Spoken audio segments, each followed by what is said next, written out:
75 plus entrepreneurs. Student exchange program, internship abroad, KL, deemed to be university.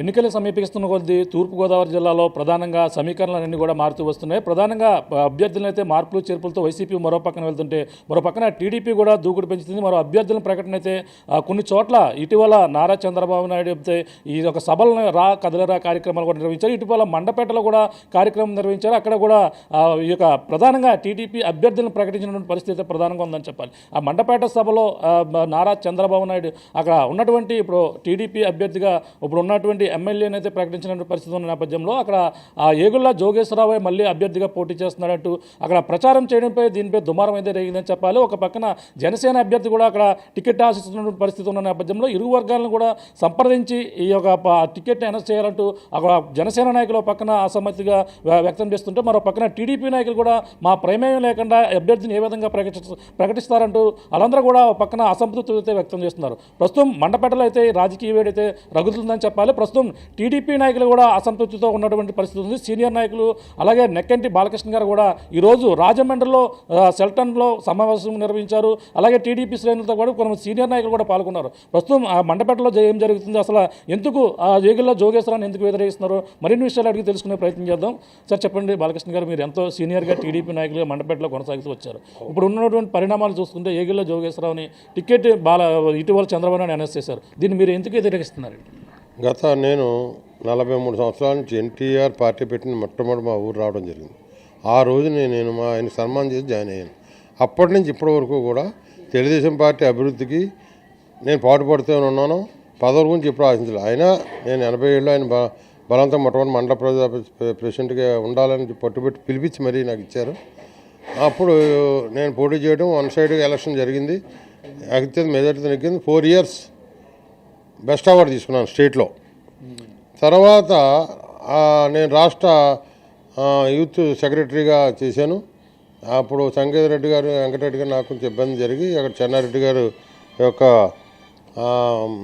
పిలుపు మేరకు ఆయన కూడా టికెట్గా తీసుకోమని అంటాక ఆయన సన్మానం పౌర సన్మానం కూడా చేసాం మేము జిల్లా పరిషత్లో. సో ఆ విధంగా ఇప్పుడు ఒక గుర్తింపు గౌరవంతో రాష్ట్ర సెక్రటరీగా చేస్తూ ప్రకాశం జిల్లా నుండి విశాఖపట్నం వరకు కూడా ఎంతోమంది నాయకుల్ని తయారు చేసి ఒక 2 గంటలు 3 గంటల సేపు ఉపన్యాసాలు ఇస్తూ ఆ నాయకులు ఈరోజు మంత్రులు అయ్యారు, మినిస్టర్లు కూడా అయ్యారు, ఎమ్మెల్యేలు అయ్యారు. సో ఆ విధంగా నేను పార్టీ గురించే జీవితాన్ని త్యాగం చేశాను. ఇంచుమించు సుమారు 79 ఎకరాలు నేను అమ్మడం జరిగింది ఓన్లీ పార్టీ. వ్యక్తిగతంగా ఎక్కడ రూపాయి తీసుకోలేదు, ఎవరిని యాచించి అడగలేదు. పార్టీ వాళ్ళు కూడా నేను రూపాయలు లబ్ధి కూడా పొందలేదు. పదవులు చేసినప్పుడు కూడా తిరిగి నా సొమ్మే ఖర్చు పెట్టినాను తప్ప ఎవరి దగ్గర కూడా ఎక్కడ కనీసం భోజనం కూడా చేసిన సందర్భం కూడా లేదని చెప్పి నేను సగౌరవంగా చెప్పగలను. అంతేకాకుండా ఈ తర్వాత జరిగిన పరిణామాల్లో చౌదరి గారు టికెట్ ఇవ్వడం, నాకు పెద్ద ఆయన సంతకం పెట్టి కాగితం ఆయన సొంత పెన్నతోటి సంతకం పెట్టించి నా చేత తీసుకోవడం, తర్వాత జరిగే పరిణామాల్లో చౌదరి గారికి ఆక్రమణలో ఇవ్వటం, తద్వారా నన్ను ఆర్టీసీకి ఎంపిక చేశారు. అది కూడా రికార్డు. స్టేట్లో చైర్మన్ వేయకుండా బోర్డు వేసి నాకు స్టేట్ వద్దన్నానని నన్నే యాక్టివ్ చైర్మన్గా చేయాలనే ఉద్దేశంతో ఆయన పట్టుదలగా చేశారు. అది ఎన్నో రిఫార్మ్స్ చేసాం. దాంట్లో కూడా భయంకరమైన ప్రతి రీజన్లోనే కూడా 5 కోట్లు 10 కోట్లు లాస్ ఉంటే 3 నెలల్లో ప్రతి రీజన్లోనే కూడా 5 కోట్ల నుంచి 3 కోట్ల వరకు లాభాలు తెచ్చాను. ఆ రిఫార్మ్స్ అన్నీ కూడా టైం మెయింటైన్ చేయడం కానీ, డ్యూటీల విషయంలో కానీ, బండికి మెయింటెనెన్స్లో కానీ ఇలాంటి విషయాలు చాలా నేను డే అండ్ నైట్ తిరిగి సర్వీస్ చేసి డెవలప్ చేశాను. అదేవిధంగా 7 కోట్ల రూపాయలు స్కామ్ పట్టుకున్నాను. తద్వారా అక్కడ అన్నీ బయటపడి ఆ 3 నెలల్లో 5 కోట్ల లాభాల్లోకి రీజన్లు అన్నీ వచ్చినాయి. అంటే ఇప్పుడు మండపేటలో జరుగుతున్న పరిణామాలు చూసుకుంటే ఏ విధంగా చూడాలి? మొదటి నుంచి కూడా టీడీపీలోనే మీరు ఆయన గెలుపుకు కావచ్చు అంతా కూడా కృషి చేశారు. కానీ ఇప్పుడు సడన్గా ఇప్పుడు ఈ నిర్ణయాన్ని మీరు ఎందుకు అవుతున్నారు? ఇది ఆ టైంలో మన చంద్రబాబు నాయుడు గారు పిలిచి నా చేతితో అతను బీఫార్మ్ ఇచ్చారు. ఇంచేతను అప్పుడు నేనే క్యాండిడేట్ని, అయినా కాదని సరే అతను చేయమని చెప్పి మేమే ఓకే చేసి చేస్తే నీ చేతితో ఈ బీఫార్మ్ అని చెప్పి నా చేతితో బీఫార్మ్ ఇప్పించారు. అంతవరకు బాగానే ఉంది. తర్వాత రాను ఎక్కడికి వెళ్ళినా ఏం చేసినా ప్రజలను మా వెంట ఉండటంతో అతను తట్టుకోలేకపోయాడు. మీరుంటే మాకు ఎవరో మేము కనపడం చాలాసార్లు అనేవాడు. అది నిజం అనుకుని భ్రమలో మైండ్లో అదే పెట్టుకుని అక్కడి నుంచి ఒక్కొక్క పదవి తీసుకుంటూ వచ్చాడు. కనుక నేను 10 సంవత్సరాల పార్టీలో ఉన్నానో లేదో అని స్థాయికి తెచ్చారు. దానికి మాజీ మన ప్రెసిడెంట్ గారు కళా వెంకటరావు కానీ రాజపై ఇలాంటి పెద్ద సీనియర్ నాయకులు కూడా చాలా బాధపడ్డారు. మా అందరినీ తిప్పేవాడు, మా అందరితో కలిసి ఉండేవాళ్ళు, కలిసి పడుకును. నీకు ఈ పరిస్థితి ఇలా వచ్చింది, దానికి మీ ఎమ్మెల్యే కారణం. మీ ఎమ్మెల్యే పాలసీ ప్రకారంగా ఎమ్మెల్యేని కాదని నేను చేయలేకపోతున్నాను, నీకు న్యాయం చేయలేకపోతున్నాను. వాళ్ళు కూడా బహిరంగానే మాట్లాడేవారు. సో ఏదైనా కానీ నేను నవ్వుకుని అలాగ నడిచాను. కానీ రోజు రోజుకి కడకే మా ఇంటికాడ జరిగిన మీటింగ్లు తీసి పక్కన పెట్టాడు. అది కాకుండా నా స్థలంలో చంద్రబాబు ప్రోగ్రాం అక్కడ నాకు పువ్వులు చల్లటం కానీ, బ్యానర్లు కట్టించడం కానీ, అలా కనీసం మర్యాద చేయడం కానీ, నా పేరు హెచ్చరించడం కానీ జరగకుండా చేశాడు. దారిలో ఉన్న మా ఇంటికి కూడా రాకుండా చేశాడు. ఆ విధంగా రోజు రోజు నన్ను పతనావస్థ తీసుకురావాలని చెప్పి చేస్తున్నాడు. నేను పుట్టినతోటి జమీందారి పుట్టాను. నేను భయంగా సంపాదించింది ఏదో ఇంకా తగలేసాను. నేను నా పిల్లల గురించి, నా కుటుంబానికి కూడా ఏమి చేయకుండా పార్టీ గురించే కష్టపడాను. ఇప్పుడు కష్టపడతాను. ఉన్నంతసేపు పార్టీ గురించి దాంట్లో ఏమాత్రం డౌట్ లేదు.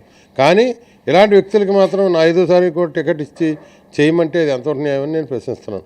అంటే అధిష్టానం వెంటనే పునరాలోచించాలి. దీంట్లో ఏమాత్రం లేదు. ఎందుకంటే క్యాడర్, సీనియర్ క్యాడర్లు కానీ, సీనియర్ నాయకులు ఎవరినే ఉంచలేదు అతను. మొత్తం అందరినీ మార్చాడు. నేను కాంగ్రెస్ నుంచి వచ్చాను, నా స్టైల్ ఇది అన్నట్టుగా మాట్లాడుతున్నాడు ఏలాకోళంగా. కానీ అది ఎన్ని కరెక్ట్ కాదు. ఎట్టి పరిస్థితుల్లో కూడా మాకు ఉనికిని ఏంటో మేము కోల్పోయే స్థాయిలో ఇంక లేము. ఇన్ని సంవత్సరాలు అయిన తర్వాత కూడా మేమేంటో మేము తెలుసుకోలేని దౌర్భాగ్యస్థితి తీసుకొచ్చాడు అతను. కాబట్టి వెంటనే అతని గురించి మనం ఆలోచించాలి. దానికి పూర్వం హైకమాండ్ కూడా ఈ విషయాలపై మాట్లాడి అటు జనసేనకు ఉంది. ఇవాళ జనసేన వేళ నేను ఆపకపోతే స్టేజ్ నుంచి వెళ్ళిపోను అతను. కాదు మాట్లాడదాం, కంగారు పడకండి. ఈవేళ కూడా అక్కడ కార్యకర్తలను గొడవ చేసి ముందు తేల్చేసుకోవాలంటే కాదు, అక్కడ ఉంటే బహిరంగ అయితే పార్టీకి నష్టం జరుగుతుంది అని నేను చెప్పి రాజమండ్రి తీసుకొచ్చి ఇక్కడ వాళ్ళు శాంతపరిచాను. వాళ్ళంతా ఒకటే అన్నారు, హైకమాండ్ ఏదైనా నిర్ణయం తీసుకోకపోతే మనం వెళ్ళి తేల్చుకుందాం, పార్టీని వదలొద్దని చెప్పాం. పార్టీ కట్టుబడి ఉంటాం, పార్టీకి పనిచేస్తామని చెప్పారు అందరూ. ఆ విధంగా ఈ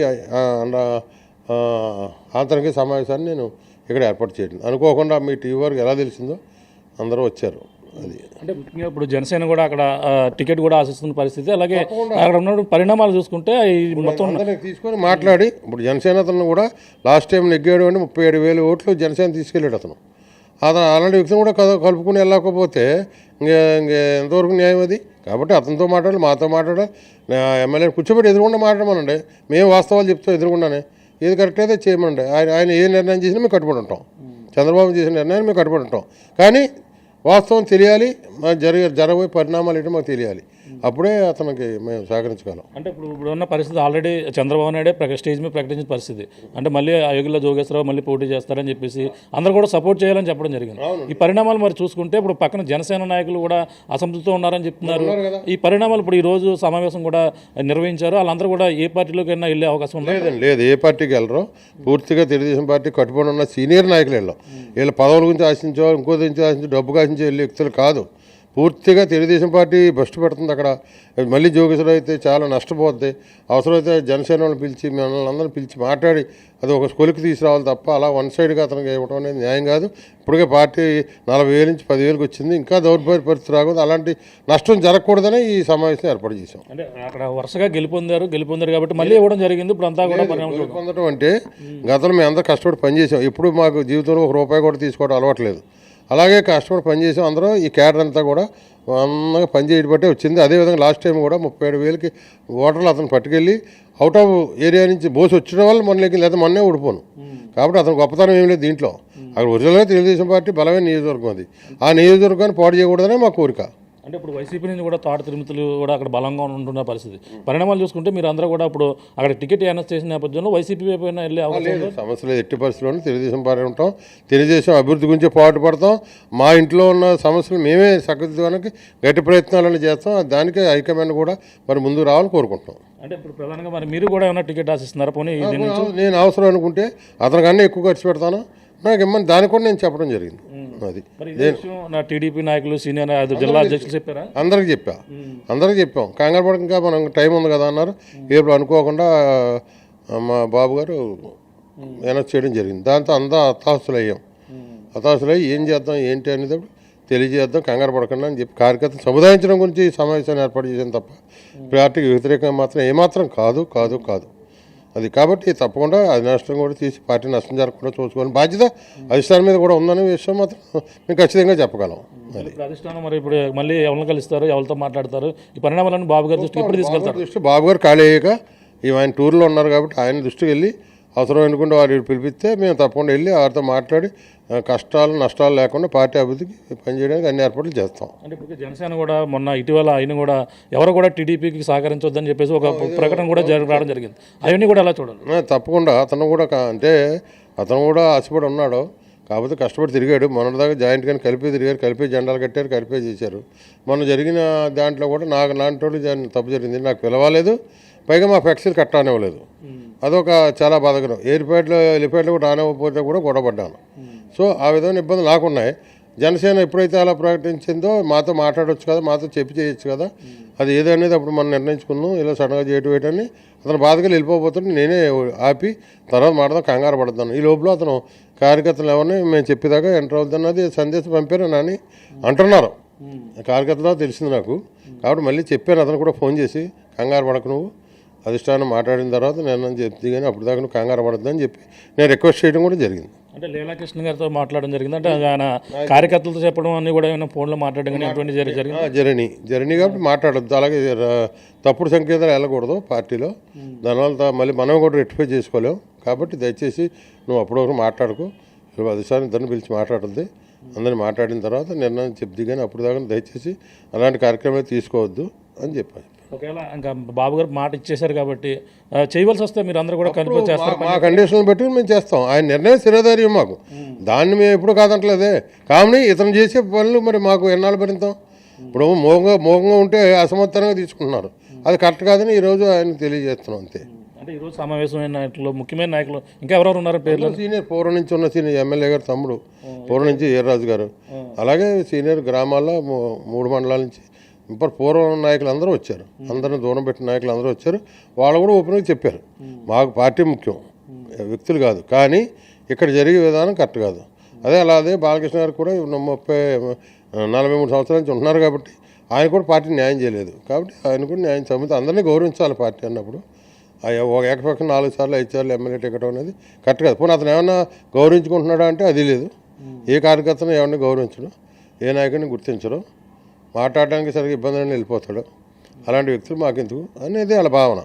అది చూస్తున్నా ఇది పరిస్థితి. ప్రధానంగా నెక్క బాలకృష్ణ గారు అయితే ప్రధానంగా చూసుకుంటే ఇప్పుడు ఉన్నటువంటి ఇటీవల మండపేట టికెట్ ఏగిల్లా జోగేశ్వరరావుకి అయితే ఎప్పుడైతే ప్రకటించారో దాన్నంతా కూడా వీళ్ళంతా కూడా వ్యతిరేకిస్తున్నటువంటి పరిస్థితి ప్రధానంగా ఉంది. పార్టీకి గతం నుంచి కూడా పూర్వం నుంచి కష్టపడి పనిచేస్తున్న వారిని గుర్తించడం లేదని, ఆయనకి మళ్ళీ సీటు కేటాయించడంపై చంద్రబాబు ప్రకటించడంపై కూడా వీళ్ళంతా కూడా అసంతృప్తి వ్యక్తం చేస్తున్నారు. అలాగే వర్గ విభేదాలన్నీ కూడా బయటపడిన పరిస్థితి ప్రధానంగా కనబడుతుంది. ఈరోజు వాళ్ళందరూ కూడా బాలకృష్ణ గారు కావచ్చు, అలాగే మొత్తం కొంతమంది నాయకులందరూ ఈరోజు మండల స్థాయి నాయకులు, అలాగే మొత్తం గ్రామ స్థాయి సర్పంచులు అందరూ కూడా ఈరోజు రాజమండ్రిలో ఉన్నటువంటి సెల్టాన్ టవర్ ఆ యొక్క హోటల్లో అయితే సమావేశం అయ్యారు. ఈ యొక్క నిర్ణయం, చంద్రబాబు తీసుకున్న నిర్ణయాన్ని ఏ విధంగా ముందుకెళ్ళాలి, అలాగే ఆయనతో ఇప్పుడు ఈ దృష్టికి అయితే ఆయన దృష్టికి అధిష్టానం దృష్టికి తీసుకుని వెళ్ళి ఇప్పుడు ఆయన అయితే ఏ విధంగా సపోర్ట్ చేయమంటూ ప్రధానంగా వీళ్ళందరూ కూడా చెప్తున్నారు. ఒక పక్కన మండపేట నుంచి అయితే జనసేన టికెట్ అక్కడ లీలాకృష్ణ ఆయన కూడా టికెట్ ఆశిస్తున్నటువంటి పరిస్థితి ఉన్న నేపథ్యంలో, కానీ అక్కడ ఎటువంటి సంప్రదింపులు లేకుండా ఒక్కసారిగా బాబు ఈ సభలో కదలరా కార్యక్రమంలో ప్రకటించడంపై మళ్ళీ ఇతనికే సపోర్ట్ చేయాలంటూ, అలాగే మళ్ళీ వేగిల్లో జోగేశ్వరరావు పోటీ చేస్తారని చెప్పిన దానిపై వీళ్ళంతా కూడా అసంతృప్తి వ్యక్తం చేస్తారు. పక్కన జనసేన నాయకులు కూడా ఎవరికి కూడా సపోర్ట్ చేయకూడదంటూ పక్కన చెప్తున్న పరిస్థితి ఉన్న నేపథ్యంలో ఈ పరిణామాలన్నీ చూస్తుంటే ఈరోజు సమావేశం అవ్వడం, పక్కన జనసేన ఇన్ఛార్జ్ ఎవరైతే ఉన్నారో లీలాకృష్ణ కూడా దూరంగా ఉండడంతో అక్కడ ఏగిల్లా జోగేశ్వరరావు ఏ విధంగా వెళ్తారు, టీడీపీ నుంచి అయితే ఏ విధంగా వెళ్తారు, వీళ్ళందరూ కూడా గతం నుంచి టీడీపీలోనే కొనసాగుతున్నాం కాబట్టి ఈ పరిణామాలన్నీ కూడా ఏ విధంగా ఉంటాయి, అలాగే టీడీపీలో కొనసాగుతూ అంటూ చెప్తున్న పరిస్థితి అయితే ప్రధానంగా కనపడుతుందని చెప్పవచ్చు. ఇది ఇక్కడ ఉన్న తాజా పరిస్థితి. మరిన్ని వీడియోస్ కోసం ఛానల్ ని సబ్స్క్రైబ్ చేయండి, లేటెస్ట్ అప్డేట్స్ కోసం వాట్సాప్ ఛానల్ ని ఫాలో చేయండి, అండ్ లింక్ డిస్క్రిప్షన్ లో ఉంది.